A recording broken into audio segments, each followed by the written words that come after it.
Hey, Shalom Makium. This is Yabatazai. I want to give all praises and glory and honor to Yahbashim Yahushai.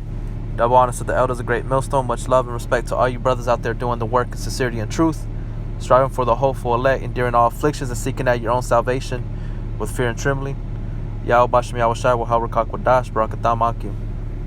Alright, I just want to go into a topic dealing with experience and the difference between being able to know scriptures, read scriptures versus actually going through living them, experiencing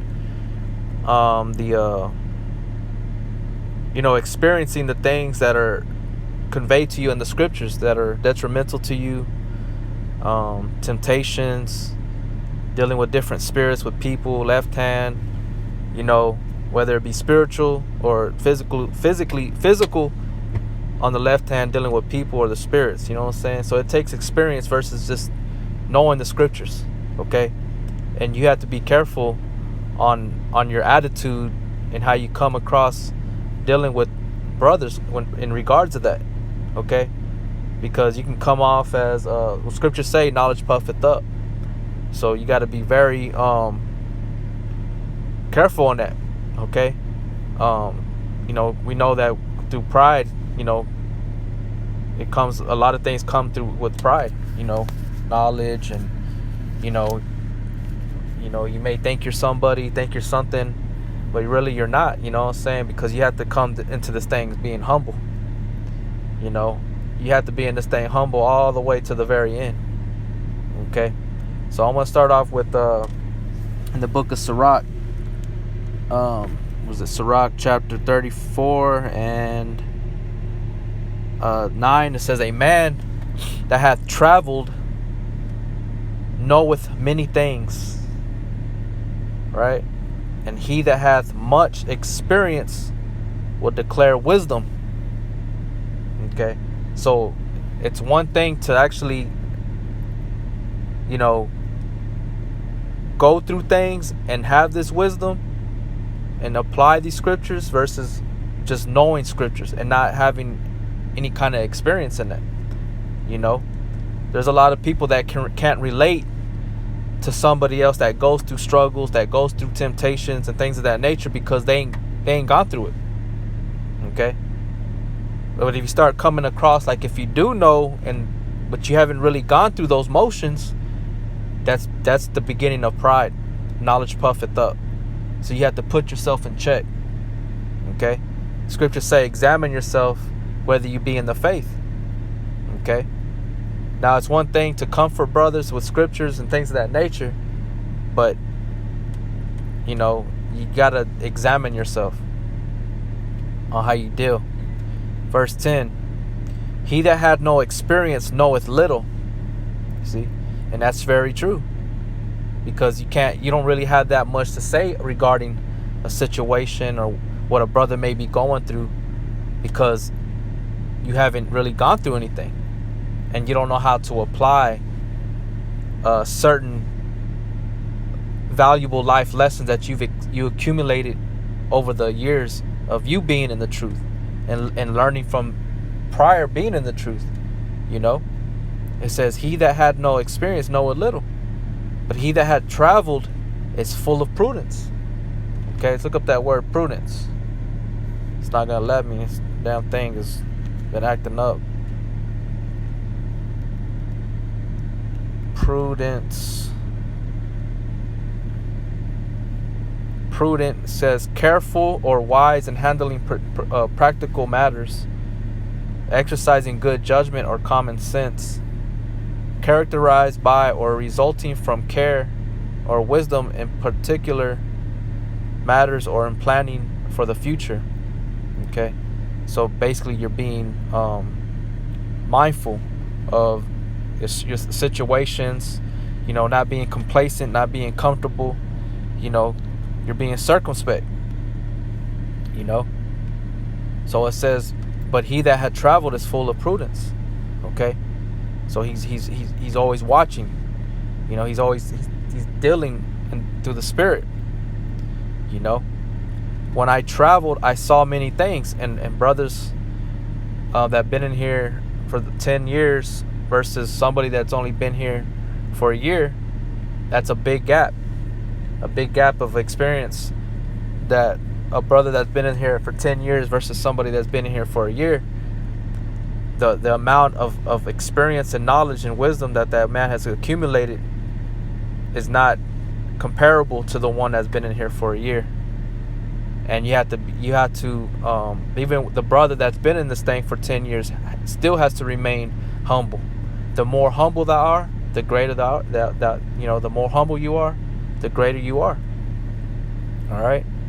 It says, when I traveled, I saw many things, and I understood more than I can express. You see, because you can't express every single thing. Some things have to be taught by that experience. That life lesson has to be taught through that experience. A brother can't tell you. He can comfort you, but he can't tell you, how it's gonna feel. I mean, he can tell you how it feels, but he can't. You're gonna have to go through it, basically. You're just gonna have to go through it. You know what I'm saying? The best thing brothers can do is dealing with that advice is just to pray and hope that brother avoids that situation, or goes around that situation and avoids that trouble. You know what I'm saying? So it says, when I traveled, I saw many things, and I understood more than I can express. Like I said, there's some things you can't express. It was just for you to know and for you to learn and to move on. You know what I'm saying? But you know how to deal with a brother that may go through that similar situation. It says, I was often in danger of death, yet I was delivered because of these things. Through who? Yahweh Bashem Yahweh Shai, which is the one that gives you the understanding of, okay, this is what, this is why this happened, and this is what you did, or why I delivered you, and this is what you need to do next time if you didn't do that, if you didn't apply that. You see what I'm saying? So I want to go over here into 1 Timothy 3:1. It says, this is a true saying, if a man desire the office of a bishop, he desireth a good work. Right? So that it's a good thing that you come into this and you wanted to be a minister, you want to preach, you want to prophesy, you want to learn the wisdom, knowledge, and understanding, and you want to feed, the people, the Negro Latinos and Native American Indians, the confusion of faith, those that want to listen, those that want to hear, that believe, right? That's a good thing. It's a good profession that you've acquired, that you've been endowed with through the spirit and power of Yahweh Bashem Yahweh Shai. It says, a bishop then must be blameless, the husband of one wife, vigilant, sober, of good behavior, given to hospitality, apt to teach, right? And that's not talking about being in the world teaching every single person, all right? That's not what it's talking about. It's talking about within the body, helping the body. That's why in every single organization that there is out there, what are they? They're not helping everybody. They're helping themselves. They're helping their organization, all right? So we as a body are supposed to be doing that same thing. So I want to look in here at a few words. At vigilant, it says sober, temperate, abstaining from wine either entirely or at least from its immoderate use, of things free from all wine as vessels offerings. Sober, that is figuratively circumspect, right? So that's what vigilant means, to be circumspect. Sober, of a sound mind, sane in one sense. So you're sane. You're not being insane. You know what I'm saying? You're being you're not being unstable. You see what I'm saying? So it says curbing one's desires and impulses, self-controlled, temperate. Okay, so that's what that word sober means. It's basically being self-controlled, of a sound mind. Sane, good behavior. It says well arranged, seemly, modest. So you're supposed to be like an organized general, an OG. Okay, you're supposed to be organized. What does the scripture say? Set that house in order. Okay, you're supposed to be in order. Okay, that's what it means to be having a good behavior, being modest. Yeah, you're not going to be out there acting a fool. You already know that. Everybody knows that. You're not supposed to be doing all that shit, you know? But that's towards the body. And of course, to those that are outside, they're going to be watching you, this, that, and the third, casting judgment. You know, we don't want to make, you know, the name of Yahweh Shemel Shah to be blasphemed of, you know what I'm saying, by our works. I'm going to look up that word hospitality. It says hospitable, generous to guests. So you have to be generous unto the brothers, the Akim, right? So that's part of fulfilling that spectrum, as I always say. Fond of guests, that is hospitable, given to, lover of, use hospitality. All right, which is the brotherly love, not to everybody else. It says apt to teach, so you're apt and skillful in teaching, okay? But not everybody has that ability yet. So you have to tone it down if you don't have that ability, you know, not coming off as you already know, because you're learning scriptures. That's good that you are, but you still have to check yourself. You have to you have to bring yourself down. Okay? Scriptures say the Lord deals with the lowly in spirit, the meek in spirit. Okay? You gotta know there's a difference between there's thin lines between these things. You know what I'm saying? So that's basically what I'm trying to convey. Alright. It says instructive, apt to teach. I'm gonna look up that word apt. For some reason I have a different definition in my mind. It says that appropriate or suitable in the circumstances, an apt description of her nature. Apt to do something, having a tendency to do something. She was apt to confuse the past with the present. See here, there's some synonyms. It says suitable, fitting, right? And then number 2, it says inclined, given, likely, liable, disposed, predisposed, prone. So basically you're quick, you know, you're doing what you got to do. So it says not given to wine, nor striker, not greedy of filthy lucre, but patient, not a brawler, not covetous. Okay, and I'm going to go into that verse in verse 3.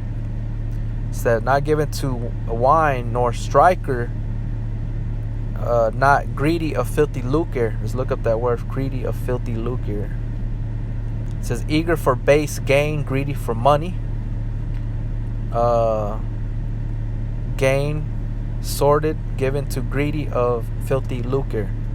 Okay, so basically, you know, you're trying to gain things that are not profitable unto yourself, you know, admiration, or, you know, to be seen of men, you know, things of that nature. Yes, it said money, but those things could also be valuable unto you, you know what I'm saying? It says, but patient, not a brawler, not covetous. Okay, I'm gonna look up that word brawler.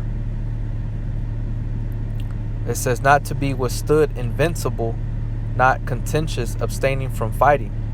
Okay, it says peaceable, not a brawler. Right, so, you know, you're not supposed to be out there, you know, squabbing with these people, but, you know, some circumstances, you know, it's the Most High is gonna set it up to, it may happen, you know what I'm saying? So it says in verse 4, one that ruleth well his own house, having his children in subjection with all gravity. For if a man know not how to rule his own house, how shall he take care of the church of the Most High? Not a novice, lest being lifted up with pride he fall into condemnation of the devil. Moreover, he must have a good report of them which are without, lest he fall into reproach and the snare of the devil. Okay, so not a novice. Let's look up the word novice. It says outline of biblical usage: newly planted, a new convert, a Nephite, one who has recently became a Christian. Right? It says newly planted, that is figuratively a young convert, a novice. I'm gonna look it up right here. See what it says here as well. A person new to or inexperienced in a field or situation. You see? So you don't want to be found this way, but the scriptures have it here for a reason. Why? Because there's been individuals in prior times that came in this spirit as know-it-alls, as if, you know, have acting like they have this knowledge, like it was given to them, to be admired of men, as if they're something or somebody, but really they're just you're still new. You know what I'm saying? So you have to examine yourself. All right. It says he was a complete novice in foreign affairs, a person who has entered a religious order and is under probation before taking vows. Down here it says a beginner, learner, a neophyte, newcomer, initiate, trial, apprentice, trainee, probationary, student. See? So basically this verse, or this definition up here, person new to or inexperienced in a field or situation. And that's the point, man. Let's go back. It says, not a novice, lest being lifted up with pride he fall into condemnation of the devil. Moreover, he must have a good report of them which are without, lest he fall into reproach and the snare of the devil. Okay? Because then once that pride starts coming in, you're going to start finding yourself doing all kinds of other shit. You're going to be, committing adultery, lying, it just all kinds of things will start happening, man. Because of that pride. Pride is hateful before the man and the Most High and men. So you don't want, it's one thing to know, be like, yeah, I know I don't know anything, and to remain humble, versus to act like you're new in this thing, but you think you know it already. You think you already know what's up, but really you don't know what's up. There's a lot of guys that came in that are that gave honors unto the elders and their teachers, but then they stopped doing it because they fell into this category, that pride, the condemnation of the devil. Yeah, they're out there teaching, but they're not according to the proper guidelines of what Yahweh has set up. You know what I'm saying? Because you have to be humble at all times, man. You know what I mean? So it's one thing, like I said, it's a fine line. You gotta, if you ain't experienced nothing, you don't really know nothing. So if you know scriptures, that don't mean that you're experienced. You're just quoting scriptures. That's all you're doing. But you don't have no experience. You don't have no good advice, no sincere good advice. You know what I'm saying? So the best thing to do is just be humble, supportive, a helper. And that's gonna go that's gonna go further than acting like you know what I'm saying? And this applies to myself and to all brothers. You know what I'm saying? We always have to think about these things. You know what I'm saying? And apply wisdom to our daily life. The wisdom, knowledge, and understanding that the Most High has given us. And if we fall, like the scriptures say, a righteous man falleth 7 times and riseth up again. So we learn from our mistakes. We hit bottom, we come back up through the spirit and power of Yahweh Bashem Yahweh Shai. You know what I'm saying? So I just wanted to bring this out real quick for you brothers. Because it's important, man.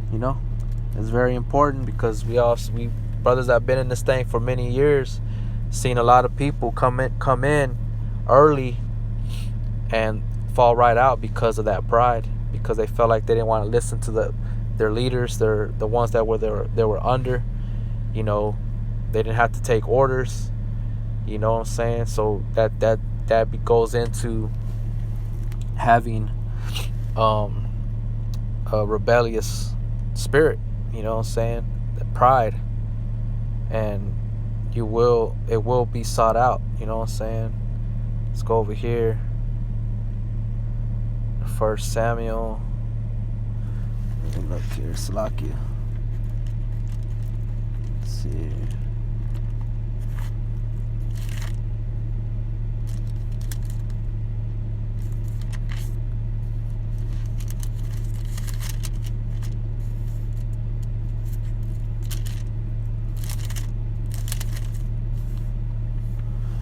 Samuel 15 and 23. It says, "For rebellion is as the sin of witchcraft, and stubbornness is as iniquity and idolatry.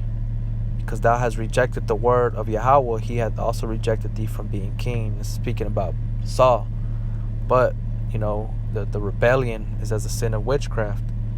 Okay, let me look up that word, witchcraft.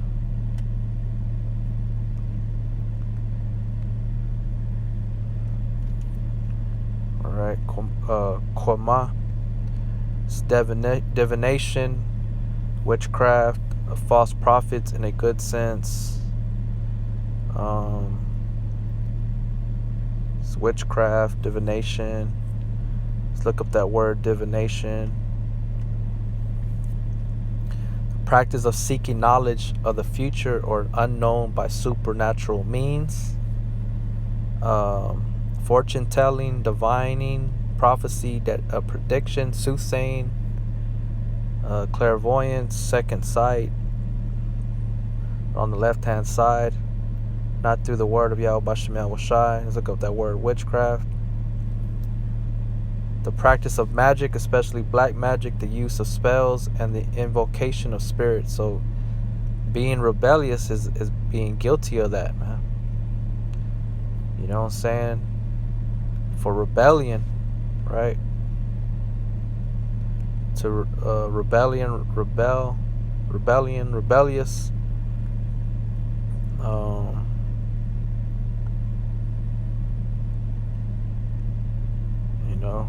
Let's go back.